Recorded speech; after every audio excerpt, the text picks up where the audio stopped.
Bom dia, irmãos. Esse mês eu creio, creio fielmente nisso, que Deus tem trabalhado vários assuntos aqui na igreja, tanto na escola dominical, nós temos estudado Efésios, e Efésios fala muito da igreja, da unidade da igreja, a importância de nos fortalecermos e permanecermos unidos, de uns ajudando os outros, dos propósitos que Deus tem, tanto para a igreja, mas também tanto individualmente, como Deus tem um propósito para a vida de cada um de nós. E quando também depois o pastor Paulo pregou sobre discipulado, que tem tudo a ver também com esse tema. Depois veio o pastor Vinícius, pregando em Jonas, de novo falando da importância do propósito da igreja, de como nós devemos pregar o evangelho, tanto aqui localmente, como nos preocuparmos com os outros povos, com as outras nações. Semana passada, o pastor Jefferson, de novo, quem esteve presente, viu de novo ele pregando sobre isso. Ele fez uma dinâmica na sexta-feira com a igreja perseguida, e a igreja que permaneceu unida, naquela dinâmica. Quem participou vai se lembrar como foi interessante a dinâmica que ele fez, e a igreja que permaneceu firme foi aquela que permaneceu unida. E semana passada eu estava durante o culto pensando sobre o tema, porque as duas pregações que eu fiz no começo do mês é em Tiago, e hoje nós vamos continuar em Tiago também. E eu sentado ali falei, mas esse tema de hoje parece que não tem a ver com o que foi pregado esse mês todo. Mas daí eu orei a Deus, falei, Senhor, ali no culto, sentado ali, eu preguei, orei a Deus, falei, Senhor, é isso mesmo que eu tenho que pregar? Porque é a continuação de Tiago, E na hora da oração, Deus falou, não, é isso mesmo, Berto, é isso que você tem que pregar, é isso que eu tenho para dizer hoje. Então eu convido os irmãos a abrir então Tiago, capítulo 2. Essa água é para mim?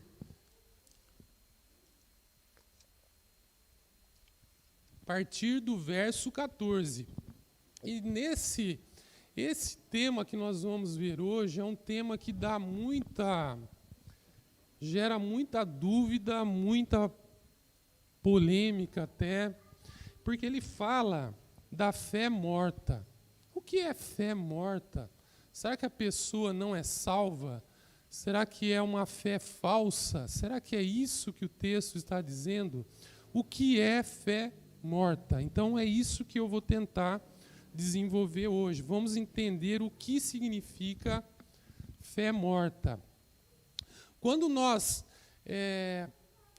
pensamos nessa palavra morte, morreu, morto, ela aparece na Bíblia cerca de 1.700 vezes na Bíblia. Desde Gênesis até Apocalipse, esses três termos aparecem 1.700 vezes. Dessas 1.700 vezes, 98% das vezes ela trata de morte física. Então, a grande maioria das vezes que a Bíblia fala de morte, morreu, morto, ela está falando de morte física. Mas o que significa fé morta? Então, quer dizer que essa fé é falsa? Vamos, então, tentar entender isso.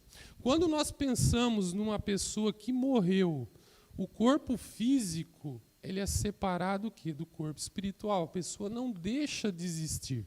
Ela é separada. E essa ideia de separação é fundamental para nós entendermos aqui o texto. Entendermos o que significa isso.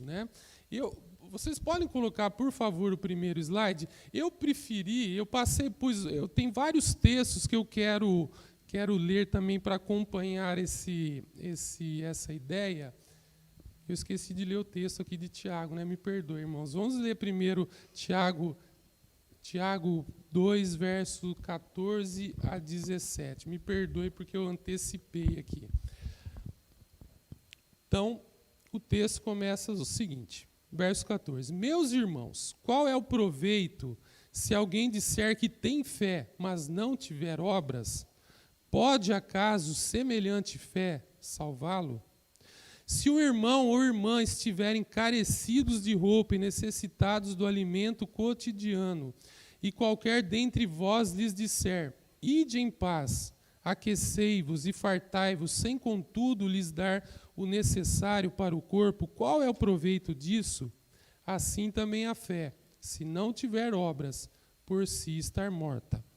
Então aqui aparecem dois termos que é importante nós entendermos, a fé morta e no verso 14, o que significa salvá-lo? Salvá-lo do quê?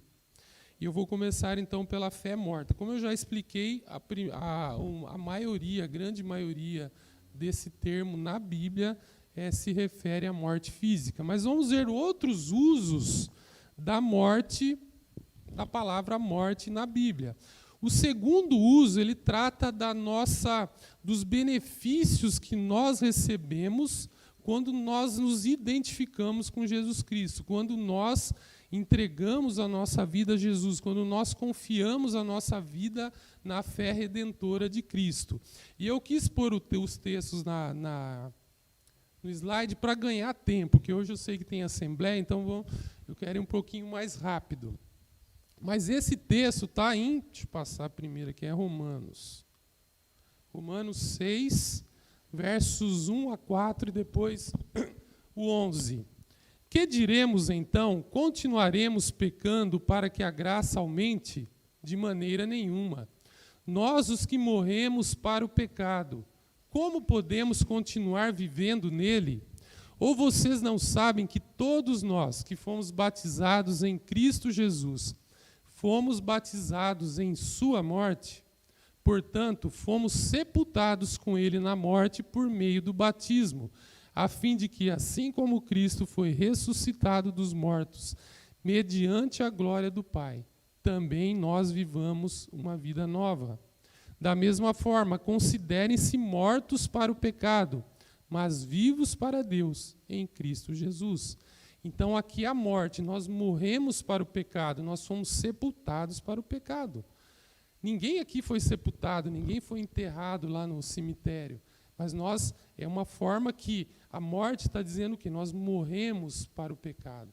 Né? Nós somos separados do poder do pecado. Agora nós temos condições em Cristo de vivermos sem pecado, de lutarmos contra o pecado, de vencermos as tentações. Porque nós agora temos a Cristo Jesus.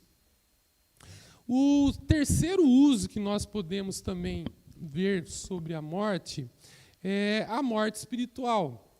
Quando eu peco, quando eu ajo contra Deus, eu me separo, eu perco comunhão com Deus. Isso nós podemos ver lá em... É para cá que eu faço ou para lá? Não, passei em Gênesis 2. Olha só o que Deus disse para o homem, para Adão. E o Senhor Deus ordenou ao homem, coma livremente de qualquer árvore do jardim, mas não coma da árvore do conhecimento do bem e do mal. Porque no dia em que dela comer, certamente você morrerá. E no hebraico é interessante que ele fala, morrendo você morrerá. Morrendo, morrerá. Ele dá uma ênfase. Adão morreu no dia que ele comeu a fruta? Fisicamente, não. Ele viveu de acordo com Gênesis 5, acho que é, né? 930 anos. Mas quando nós lemos lá, logo depois que eles comeram o fruto, e Deus aparece diante de Adão, o que ele faz? Ele foge. E quando Deus pergunta o que aconteceu, ele fala, eu tive medo porque eu estava nu e eu fugi do Senhor. Ele rompeu comunhão com Deus por causa do pecado, por causa da desobediência. A mesma ideia nós podemos ver lá na parábola do filho pródigo, Lucas 15, 22 e 24. Mas o pai disse aos seus servos: depressa, tragam a melhor roupa e vistam nele. Coloquem um anel em seu dedo e calçados em seus pés. Tragam um novilho gordo e matem-no. Vamos fazer uma festa e alegrar-nos. Pois esse meu filho estava morto e voltou à vida. Estava perdido e foi achado. O filho pródigo não tinha morrido. Mas para o pai é como se ele tivesse morrido, porque ele foi embora. Ele não tinha mais comunhão com o pai. Então é um rompimento, é uma separação. O pecado faz separação entre nós e Deus. Quando eu peco e eu sei que eu estou em pecado, eu sinto aquele peso, eu tenho dificuldade de orar. Eu tenho lutas para orar, por quê? Porque eu sei que eu pequei. Mais um texto para nós termos essa ideia. Romanos 8, 12 e 13. Portanto, irmãos, estamos em dívida, não para com a carne, para vivermos sujeitos a ela. Pois se vocês viverem de acordo com a carne, morrerão. Mas se pelo Espírito fizerem morrer os atos do corpo, viverão. Ou seja, se eu quero atender os meus desejos, tudo que o meu coração pede, tudo que o meu coração quer fazer, eu peco contra Deus e ali eu perco comunhão com Deus. Mas quando eu obedeço a palavra, quando eu ouço a voz do Espírito Santo falando: Roberto, não é esse caminho, vá pelo outro caminho.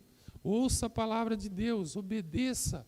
Eu tenho vida, eu tenho comunhão com Deus. Eu posso estar realmente em paz com Deus. Por quê? Porque eu estou obedecendo a palavra de Deus. Eu estou andando pelo Espírito. E uma quarta, então, todos esses textos mostram que você não perdeu a salvação. Não é a salvação que você perde a comunhão com Deus, a alegria de estar na presença de Deus. Você perde aquela alegria de viver o propósito que Deus tem para a tua vida.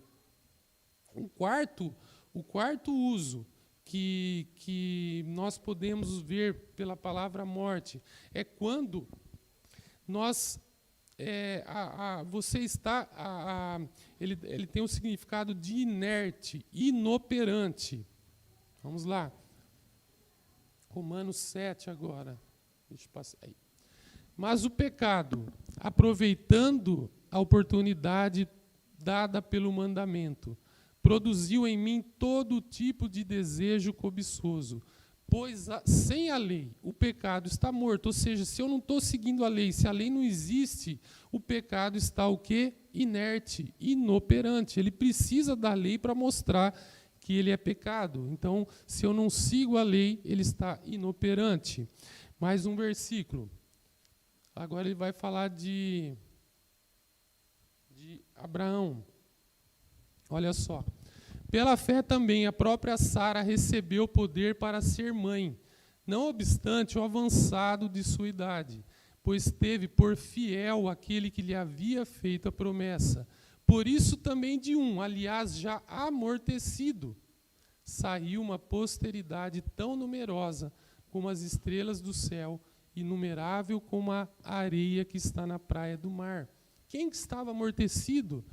Abraão já era idoso, ele já era impotente sexualmente, ele não tinha mais condições de gerar um filho. O membro dele estava inerte. Lá em Romanos 4, fala que também que o ventre de Sara estava necrosado. Ele era impossível de criar. Então, dá a ideia de o quê? De inércia, de inoperância. Ele não tinha mais condições de ter filhos. Então, a morte, nesse caso, é um membro. Ele estava inerte. Tá? Mais um texto. Ixi, para cá ou para cá? Não, agora eu passei errado. Desculpa, irmãos. Vamos aqui. Então, nós podemos ver aqui os vários tipos de morte. E quando nós lemos aqui agora, Tiago 2, verso 17, assim também a fé, se não tiver obras, por si só está morta. Por que ela está morta? É o exemplo que ele acabou de dar aqui no verso 15 e 16. Olha o que acontece. Se o irmão ou irmã estiverem carecidos de roupa e necessitados do alimento cotidiano, E qualquer dentre vós lhes disser, ide em paz, aquecei-vos e fartai-vos, sem contudo lhes dar o necessário para o corpo, qual é o proveito disso? Irmão, será que nós nunca passamos por essa situação? Será que se eu tenho certeza que eu já fiz isso. Mas será que se eu já passei por isso e tive essa mesma atitude que está citando aqui, quer dizer que eu não sou salvo? Não, não é isso. Não é que a minha fé é falsa. Ela está inoperante. Apareceu um irmão que está precisando de uma coisa. Ele não está precisando de um carro zero, de uma casa lá na praia. Apesar que, se eu quiser também, eu posso presentear o meu amigo, né, com isso, se eu tiver condições. Mas aqui no texto ele está falando de uma pessoa que está necessitada. E eu chego para essa pessoa, eu tenho meu dinheiro, eu tenho condições no meu bolso, tenho lá meus R$100, mas eu falo, não, Deus te abençoe, eu vou orar por você. Eu deixo de dar. Por que eu não dei o dinheiro? Porque no meu coração vai faltar esses R$100 no meu bolso. A minha fé não está mais em Deus. Está o quê? Em dinheiro que eu poderia ofertar. E como nós vimos lá desde o começo, no primeiro capítulo, ele fala, capítulo 1, verso 2, ele fala, tende por motivo de toda alegria o passardes por várias provações. Se esse irmão necessitado apareceu diante de você, tenha certeza, não foi por coincidência, não foi por acaso. Deus está colocando uma situação para provar a tua fé. Ele está provando se a tua fé está viva, operante, ou se ela está morta, inerte. Ele quer mostrar a você. Eu fico imaginando como que deve ser essa oração, né? Eu falo, vai em paz, eu vou orar por você. Como que é a minha oração a Deus? Ah, Senhor, abençoe aquele irmão que está desempregado, cuida dele. E Deus fala, mas Roberto, você tinha o dinheiro para ajudá-lo ali. Como que você não ajudou? Como que Deus vai ouvir a minha oração? Como que é isso? Irmãos, depois aqui no verso 14, antes do verso 14, desculpa. Ele fala, no final do verso 14, fala assim, pode acaso semelhante fé salvá-lo? Outra situação. Há uns 2, 3 meses atrás, um irmão, uma pessoa, chegou para mim contando da igreja dele. Eu já fui nessa igreja. E a igreja estava diminuindo, ele estava contando o problema que estava tendo lá. Eu acredito que era uma igreja mais ou menos do tamanho da nossa, 150 membros, talvez um pouco menos. E foi caindo. Ele contou que as entradas agora de dízimos e ofertas quase só dá para pagar o salário do pastor e está dando ali no limite. Então, eles estão com um problema sério ali. Então, imagina essa igreja que está passando por uma dificuldade financeira. Agora, vamos lá para o capítulo 2, verso 1. Imagina essa igreja com dificuldade financeira.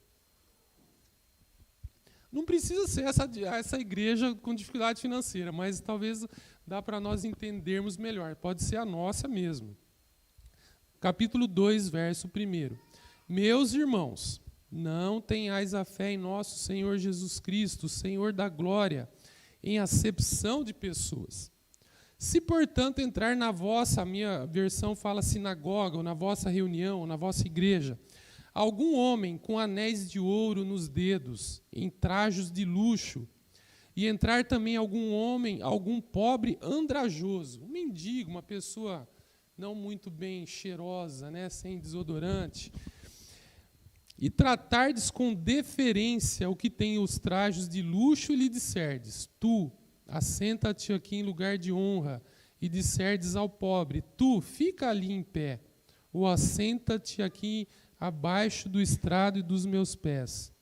Não fizestes distinção entre vós mesmos, e não vos tornastes juízes tomados de perversos pensamentos? Será que se entrar por exemplo, vamos imaginar aquela igreja que eu dei o exemplo. Entrou um rico e entrou um pobre.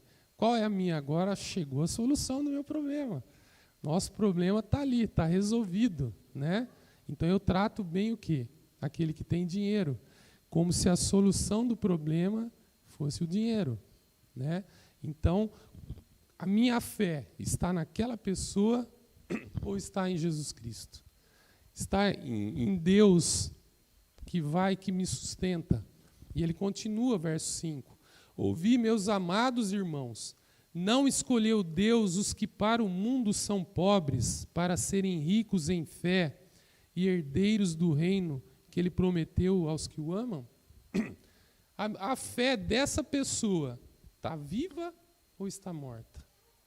Se eu tratei o rico melhor que o pobre, a minha fé está viva ou ela está inoperante? Nós podemos ver. Será que eu nunca fiz isso? Será que nenhum de nós nunca fez isso? Então, se eu fiz isso, quer dizer que eu não sou salvo, que a minha fé é falsa? Será? Então, não é isso que o texto está dizendo. Ele está mostrando. Como eu falei já acho que na primeira pregação, ele repete na carta de Tiago 20 vezes, meus irmãos, meu irmão. 20 vezes. Ele começa o texto de capítulo 2, verso 1, meus irmãos. No verso 5 ele repete, meus irmãos. Verso 14, de novo, meus irmãos. Qual é o proveito se alguém disser que tem fé, mas não tiver obras? Pode acaso semelhante fé salvá-lo? A pergunta é, salvar do quê? Será que ele está se referindo à fé a salvar da vida eterna, da condenação eterna? É isso que o texto está dizendo? Eu não trouxe os outros textos referentes à salvação, mas quando nós lemos a Bíblia, tem vários textos mostrando que nós sempre precisamos perguntar, salvo de qual perigo? Qual é o perigo que está se falando ali? É a vida eterna ou não? A perdição eterna do inferno? Nós podemos ler muitos salmos, por exemplo, de Davi, que ele ora a Deus para salvá-los dos inimigos. Como, por exemplo, Saul, que estava perseguindo, de Absalão. Ele ora para Deus salvá-lo dos inimigos. É um perigo de vida, né? Ele poderia morrer. Em Timóteo, 1 Timóteo 4, né? Lá ele fala para Timóteo tomar cuidado para ele se apegar à palavra de Deus, para que ele não caia no erro das doutrinas falsas, dos falsos mestres. Então ele está dizendo que ele fala para que você seja salvo dessa situação, de que de se desviar das doutrinas corretas. Então nós sempre precisamos perguntar qual é o perigo que o texto está dizendo para nós sermos salvos. E qual é o perigo aqui que está ocorrendo? Então ele fala o seguinte, verso 14. Meus irmãos, qual é o proveito se alguém disser que tem fé, mas não tiver obras? Pode acaso semelhante fé salvá-lo? Qual é o perigo? Verso 12 e verso 13. Falai de tal maneira procedei como aqueles que hão de ser julgados pela lei da liberdade, porque o juízo é sem misericórdia para com aquele que não usou de misericórdia. A misericórdia triunfa sobre o juízo. Mas, Roberto, como assim? O juízo? Então, nós todos seremos julgados, mas eu já não fui perdoado quando Cristo morreu lá na cruz e eu confiei minha vida a Ele? Sim, você já foi. Aqui não se trata de ser julgado para ser salvo ou não. Aqui se trata dos galardões. Olha só o que diz Jesus. Mateus 7. Não julguem para que vocês não sejam julgados, pois da mesma forma que julgarem, vocês serão julgados.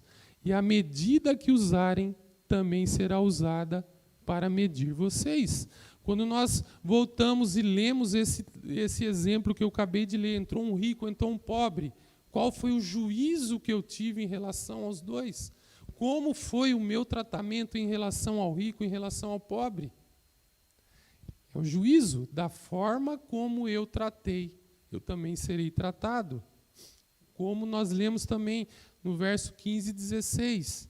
O pobre, um irmão necessitado, está precisando de ajuda. E eu falo, Deus te abençoe. Eu tratei ele com misericórdia? E o texto fala, da forma como você tratou, você será tratado no dia do juízo. Mais um texto.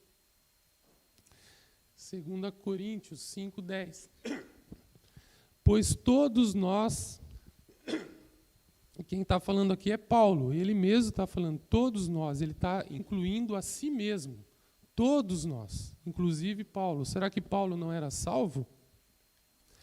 Todos nós devemos comparecer perante o tribunal de Cristo para que cada um receba de acordo com as obras praticadas por meio do corpo, quer sejam boas, quer sejam más. Isso não tem a ver com salvação, isso tem a ver com galardões. Como eu, desde o começo, eu estou dizendo, meus irmãos, ele está falando com pessoas que são salvas, com pessoas que já foram redimidas pelo sangue de Jesus. Mas depois que eu fui salvo, eu tenho que viver de acordo com o qual eu fui chamado. Eu sou salvo, eu fui resgatado, mas a minha vida tem que representar isso. E ele fala, desde o começo, tende por motivo de toda alegria o passardes por várias provações. Quando vem um rico e vem um pobre, é um tipo de provação para mim. Onde está a minha fé? É nessa pessoa rica ou é em Deus? Quando vem a pessoa necessitada, onde está a minha fé? Como eu tratei essa pessoa? Eu tirei o dinheiro do meu bolso, mas vai faltar, eu tenho uma conta para pagar amanhã. Não, Deus fala, se essa pessoa apareceu diante de você, é uma provação da tua fé.